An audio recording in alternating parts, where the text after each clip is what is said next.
You can always count on him in a fight, even if it's 50 years later. Here's a look at the NECA. This is the Dungeons & Dragons LJN 50th Anniversary Elkhorn Good Dwarf Fighter.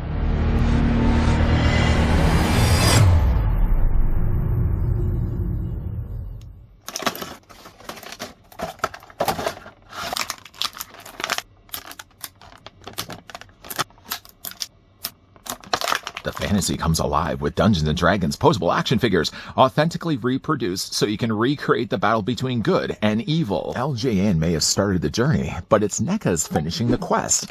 Before, though, we get a closer look at the Dungeons & Dragons 50th Anniversary Elkhorn, I'd like to thank the folks over at NECA that were kind enough to provide this sample. If you have been looking to finish your quest of collecting these should now already be in stores or online.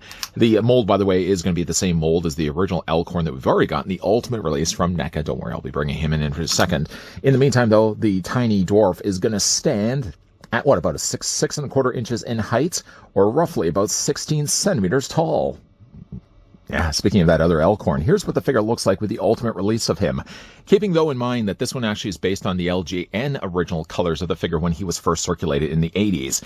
They have also added a whole lot more frills when it comes to the ultimate release of Elkhorn, coming with a vast amount of accessories that weren't included with the original initial figure.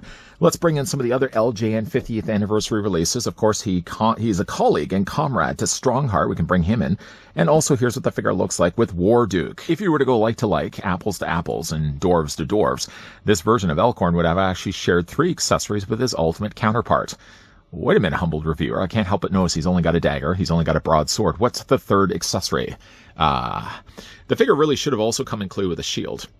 Now, actually, when this was shipped to me over by NECA Toys, I did notice, though, when I opened up the box, that Elkhorn's clamshell wasn't properly adhered to the back of the cardboard, and it came loose inside the box. I'm wondering, though, through that journey, if unfortunately that version of Elkhorn ended up losing his shield, because the figure should really technically come included with one. I would, though, imagine it's probably this exact same casting here, and more just done in a lighter gray. It would have still the straps on the back that would just fit up his arm. But yeah, technically, the figure should technically have 3 accessories, not just, though, the 2 that you're looking at right now. Those 2 accessories, by the way, though, this would be kind of a small dagger weapon, which happens to, again, be shared the same mold as the ultimate release of it. Now, the guard in the hilt is done here in gold. The LJN-inspired one has this guard in like a yellow, a broad, like the actual handle here in brown, and then a ruby red tip to that. Based on at least the original toy, the blade, though, technically should have been all yellow. The guard should also be that same yellow, and then the handle should then all be red. But they still wanted to add a little bit of realism to it as well. And not many people walk around with yellow-bladed weapons. The figure does also come included with a broadsword. Again, to bring in the one we got from the Ultimate, same sword, same sculpt, different paint. And again, like this one would have been all done in yellow guard, red handle. I think, actually, to note, the original LJN release, going back to the dagger, was already permanently molded to the side of his belt. So I don't think you could actually have removed the dagger. Most definitely, though, the sword was standalone, as well as his shield, which, again, didn't have it within this figure. One thing that's rather interesting, though, about the dagger is it should really sheath on the side of his belt. Here's the sheath right here, and actually, let me just grab the Ultimate release. The sheath was placed on the exact same side. I did notice that with mine, at least, when I was getting the dagger in there, it sheaths fine. I have no issues with it at all. However, though, when it comes to this version of Elkhorn, getting him just to stand here for a second, I have a real struggle, and I'm looking at this, and it doesn't look like the slit's wide enough. In fact, I should just move his arm back a bit. When I tried to get the dagger in here, based without any, customization, I didn't actually open this up any more than what it was. I can't get the blade in there. I don't want to push it to the point. You probably can already see here, bending it the way that I did, I started to kind of buckle the guard here. I don't want to do that. But it does really seem like, it's a struggle. I can't get it all in there. So I think, I don't know if it's not completely, I don't know if they actually have made enough of the inside of it open so the dagger will actually slide in place. But I can't get it in place. It doesn't seem to go any further than that. You're probably thinking, well, wait a minute. What if you turn around the other way? You mean this way? No, come on, idiot. This way. No, it just doesn't want to go in there. So I don't want to fight it. If I do end up fighting it, it's only just to really keep the dagger permanently in there. I'm going to probably have no plans. I'm going to have probably no plans to remove it at all. Certainly, though, the sword, where's the sword? The sword's right over here. The sword I can get into his hand, and obviously there's no sheath for this. With actually the Ultimate release, the Ultimate did have a sheath for the sword. This version of it, based at least on the original toy, never would have had that, so there's no sheath on the back of his body. But easily, though, you can take the sword. The fingers are at least soft enough in plastic, you can pry them away from the palm, and then just get the broadsword in his hand. And I'll just probably end up displaying it like that. If I don't really end up using the shield with this version of Elkhorn, hey, why not? I'll just maybe include the shield with this guy on my display shelf. Let's go ahead and remove that. So, like, if you're doing the tally count, you're looking at a shield, you're looking at a sword. There's really only two things that the LJN release would have had. And again, I don't know if the dagger was removable, because in the package art of it, it does show images of the original LJN only having the dagger already inside the sheath. The actual figures themselves, though, I mean, if you were looking at them, I did actually change the head. This wasn't the head I had him on display with, but this is the closest in proximity, so you can see that the molds are exactly the same. The armor is the same, although it's a much more tamer approach with the silver. The brown also is a much fairer color of brown instead of the dark like chestnut brown that we're getting here for the Ultimate release. And notably, too, you can see his leg color is kind of more of like an aquamarine versus the original teal color that we got with the Ultimate. I feel, though, that like the colors on the LJN were kind of a color between the two. It's not really quite this blue. It really isn't quite this teal. It's somewhere met in the middle. I guess they really did want to make the colors a much brighter approach when it comes to this one, because it is certainly a lot bluer than what it seems, at least from the images I've looked at online. By the way, though, too, with this version of Elkhorn, I'm just going to put this figure down here. If you were, though, lucky enough to get this guy over this guy, I mean, there'd be just a mass amount. You'll see what I mean. You'll see what I mean. He came with a backpack. This would just be attached onto the back of his body. Of course, the figure already came included with a shield. What else did he have? He had a war hammer, a broad blade battle axe, a much bigger hammer, a small axe. No, we're not done yet. A torch.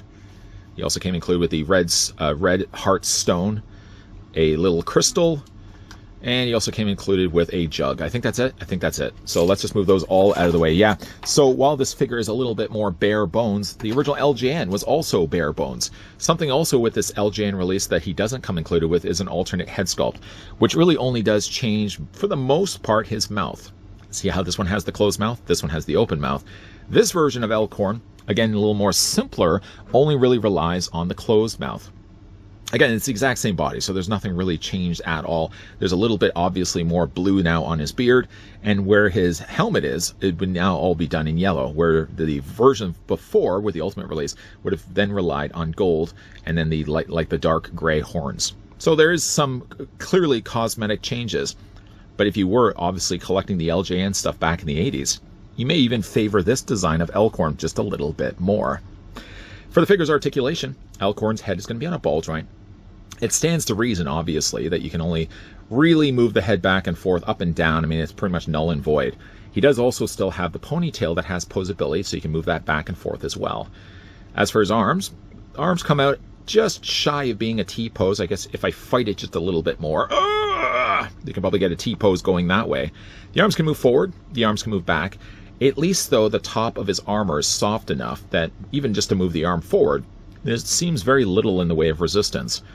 The arms swivel right here. There's also a double hinge. There's a hinge, and collectively they work together like a pair. You can bend the arm about that far. Hands rotate all the way around. There's a hinge back and forth for that. The upper torso is going to be on a ball joint. Legs do split. There's ball joints working there as well. Legs go forward about that far. They go back about that far. Swivel at the top of the thigh. Single hinge for the knee. The lower leg does rotate. Boot actually is just a continuation of this sculpt here, so you can't, doesn't seem like you can turn that at all. You can most definitely, though, ankle pivot, and you can also hinge those back and forth, too. The figure does also have peg holes on the bottoms of his feet, too. So if you want to have the figure using a display stand, use a display stand, though the display stand isn't included with the figure. Let's bring back in here Elkhorn. Elkhorn, too, I had a bit of an issue, and I still kind of have an issue getting a head properly attached onto the ball joint. I know, again, like I just swapped out the head and getting preparation for this review to get underway. I mean, really, when it came to my Elkhorn on display, I was usually then going back and relying on this head sculpt as being my favorite of the two. The LJN 50th Anniversary Elkhorn doesn't have that extra head, but what he does have, though, instead, is the colors accurate to the original 80s toy release. Again, unfortunately with mine was missing though the shield, but with all the other things that the Ultimate release did come carried with, I probably may not ever really need the figure displayed with the shield, and hey, why not? I could probably even just have the figure displayed with the shield on the LJN release. Lastly, though, let's bring in the other figures that we've already had a look at. If, by the way, you already haven't had a chance to check out my other reviews of the LJN 50th Anniversary Dungeons and Dragons, feel free to give that a good gander if you can. This actually is, I think there's only 4 figures for the 50th Anniversary Collection. Zarak, the evil half-orc assassin. We will be, by the way, looking at this week as well, so that will complete the quartet of Dungeons and Dragons figures we've gotten from NECA Toys, and I really do like the coloring of Elkhorn. Yeah, the colors are a little bit more simpler in design, but simpler translates to a more nostalgic looking figure when you have them standing on your shelf. As you get older, things like your memory tends to start to slip. You remember things as a kid, and then you start to think to yourself, did I actually have that as a kid, or was I thinking of a friend of mine that may have had that instead? Why I say that, though, is I feel I had a memory of owning an Elkhorn at one point. Not buying it brand new in retail, but maybe perhaps buying it at a garage sale for like, I would want to have said 25 cents, 30 cents, next to nothing, obviously. Now, I'm maybe even confusing that with a friend of mine that was, in fact, very heavily collecting anything Dungeons & Dragons, and he had the original LJN stuff because I always went over there and played it at his house. Either way, though, I have some memory of Elkhorn, as vague as it may sound. So, like having this one now in my collection, being a more collectible, more posable, certainly more detailed rendition of him, it's kind of really, again, like nostalgic for me, even though, again, like my memory of this is a little gray. The figure does have, for the most part, all the same accessories as his original LGN counterpart, short of, again, his shield, which still now I'm going to find myself going on my own quest, trying to track down the whereabouts of the shield. Now, we're already now 3 figures into the 4-figure sets of the 50th Anniversary Collection. The only one that we're still going to be looking at, which will be coming up this week, will be Zarak. So if you guys did want to see the review of that, I certainly hope, though, that you're going to be coming back for that video. Backing up, though, a bit, I'd like to thank the folks over at NECA Toys. Yeah, that did provide the sample of the Dungeons & Dragons LJN 50th Anniversary Collection Elkhorn, the good dwarf fighter, that we could have the chance to have a look in this review. Have you guys had any memories like that, where you think that you may have had something in your collection, then you start to think about it, it's like, well, no, the guy down the street had it. I used to go to his house every day at 3 o'clock. Then you start asking your mother, and he says, no, there was no kid that lived down the street. And you're like, where am I getting these memories from? If you guys did enjoy this video, you can do it a solid and certainly throw it a like. You guys want to stick around for more so? I hope so. Hit that subscribe, turn on that bell, and of course, come back. Yeah. As always, thanks for watching, guys. See you next time.